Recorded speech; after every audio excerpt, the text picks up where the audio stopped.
ہارون صاحب معاملات دو ہیں، سچویشن ایک جیسی ہے. ایک تو جینوسائیڈ واچ کے سربراہ نے جو مسلمانوں کی نسل کشی کے حوالے سے بھارت کے متعلق کہا، دوسری طرف فرانس میں اسلامو فوبیا اور سخت ہوتے ہوئے قوانین ہیں. ان کے اوپر میں بات کرنا چاہ رہی ہوں آپ سے.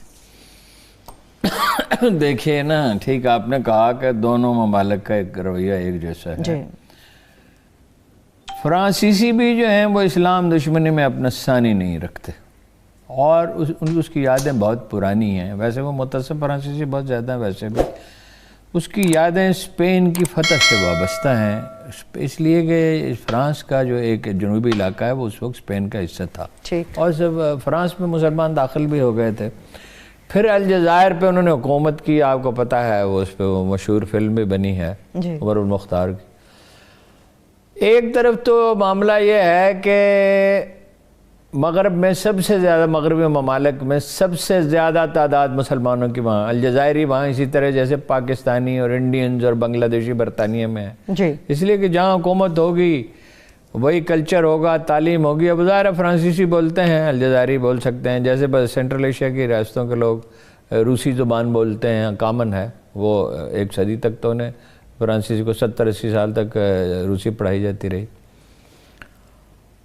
انڈیا کا معاملہ زیادہ سنگین ہے، فرانس کا بھی سنگین ہے کہ وہ تو تنظیم جو ہے، کیا نام ہے اس کا، French council of Muslim faith, ان سے بات چیت انہوں نے کی ہے. قوانین سخت کریں گے، بچہ گھر میں نہیں پڑھایا جا سکے گا، اسکول میں بھیجیں گے ورنہ 6 ماہ سزا ہوگی، اور اماموں کا تقرر وہ کریں گے. 2 ہفتے کا نوٹس دیا ہے، اور بڑے سخت قوانین بنا رہے ہیں. آپ کو یاد ہے نا کہ حجاب پہ انہوں نے سب سے پہلے پابندی لگائی تھی، اور اسلام سے متعلق شدت پسند رویہ بھی فرانس سے ابھرا.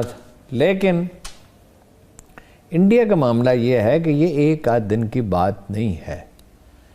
یہ رد عمل جب شروع ہوا ہے اورنگزیب کے زمانے میں، حالانکہ اورنگزیب سب سے زیادہ لینینٹ تھا. اس نے اس کے جنرلوں میں، اس کی کیبنٹ میں، اس کے دربار میں ہندوؤں کی بہت بڑی، اس نے مندروں کو زمینیں دیں.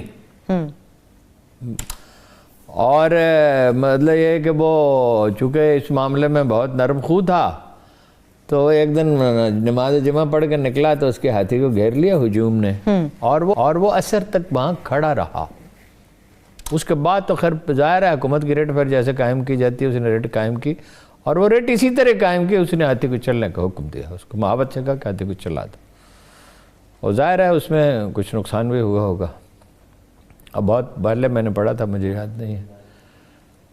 تو شیوا جی کے زمانے سے یہ سلسلہ شروع ہوا، جس کو میں کہتا ہوں کہ شیوا جی کے زمانے میں ہندو قوم پرستی کا بھوت غاروں سے نکلا اور برسر بازار ناچنے لگا.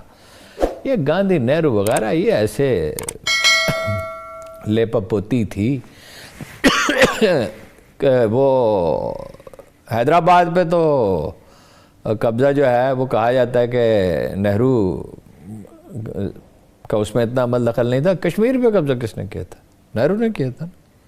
گاندھی جی نے دکھاوے کہ بھوک ہڑتال کی اور اس کو اڑا دیا، اور اس کا جو قاتل ہے وہ ہیرو ہے، آپ کو معلوم ہے. آپ دیکھتے نہیں کتنے فلمیں وہ بناتے ہیں پاکستان آرمی کے خلاف، آئی ایس اے کے خلاف. میں عمران خان صاحب کو سمجھاتا رہا کہ جو را کا ایجنڈا ہے، انڈیا کا جو سیاسی ایجنڈا ہے، فلم انڈسٹری اس میں شامل ہو گئی ہے. وہ کہتے تھے نہیں، وہ تو اور بھی بہت سی باتیں نہیں مانتے تھے. حکومت میں آئے تو کیا ہر چیز انہیں سمجھ میں آنے لگی جب ساری انفارمیشن آئی ان کے پاس. تو بابری مسجد گرا دی، اور دیکھیے یہ رام مندر بننا شروع ہو گیا. اس میں بھی کوئی 4-5 آدمی شہید ہوئے ہیں. یہ سرکاری طور پہ تو اتنا ہی مانتے ہیں، لیکن دراصل زیادہ ہوئے ہیں. وہ تو مانتی تو ساری دنیا ہے، لیکن ان چیزوں کو توہین رسالت کا بھی یہی معاملہ ہے. دنیا طاقت کی زبان سمجھتی ہے. دیکھیے نا، جب مکہ مکرمہ میں تھے جناب رسالت مآب، اور یہ فرانس کے مسلمانوں کو صبر سے کام لینا چاہیے، تحمل سے. یہ نہیں کرنا چاہیے کہ اپنا ہتھیار اٹھا لے. ہتھیار اٹھانے کا اختیار انہیں نہیں دیا گیا. مگر ہارون صاحب، ابھی جس طرح سے ہم پہلے بات کرتے ہیں، نبی پاک صلی اللہ علیہ وسلم سے محبت کے معاملے پہ انسان کے جذبات کنٹرول نہیں کر سکتا. فائدہ نہیں ہوگا نا. دیکھو اسامہ نے جو کچھ کیا اس کو مسلمانوں کو فائدہ ہوا یا نقصان ہوا؟ روس کے بعد افغان یہ کہتے میرا تو رابطہ تھا نا، میں تو افغان لیڈروں سے ملتا رہتا تھا کہ اب ہم فوج بھی نہیں بنائیں گے کوئی بڑی، کیونکہ دنیا میں اب کون پاگل آ کے یہاں اترے گا، مگر اسامہ بن لادن نے وہ ماحول پیدا کر دیا نا. اور میں آج سے کل بھی میں نے آپ کہا، میں پھر دہراتا ہوں کہ اگر دہشت گردی کے واقعات ہوئے تو امریکی فوج واپس آئے گی.